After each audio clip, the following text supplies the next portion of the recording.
Lumalagas ang pala sa atin lahat para sa ating pang araw-araw na talata.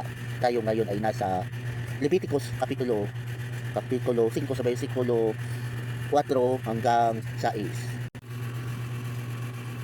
Kung ang isang tao ay makaanumpa ng pabigla-bigla tungkol sa anumang bagay, mabuti man o masama, at maalala niya ito pagkatapos, siya ay nagkasala at dapat panagutin. Kung magkasala ang sinuman sa alinmang paraang nabanggit, dapat niyang ipahayag ang kanyang kasalanan bilang kabayaran. Maghahandog siya kay Yahweh ng isang babaeng tupa o kambing. Ihandog ito ng saserdote para siya patawarin sa kanyang kasalanan.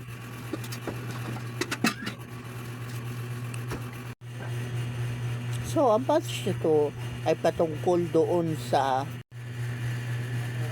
Old Testament law or rule pertaining to doon sa padalos-dalos na pagbibigay ng or pagsasabi ng mga pangako or mga mabilisang hindi pinag-isipang mga pangako or mga vows. So, against pala doon si Lord.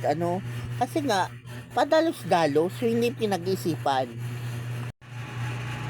So, kumbaga, kasi kung may mga tendency na ganito, ganyan mga pinangako mo, tapos aware ka naman, hindi mo naman pala yung kayang gawin. Para lumalabas na kayabangan lang yung mga pinagsasabi mo. So, against doon si Lord, okay?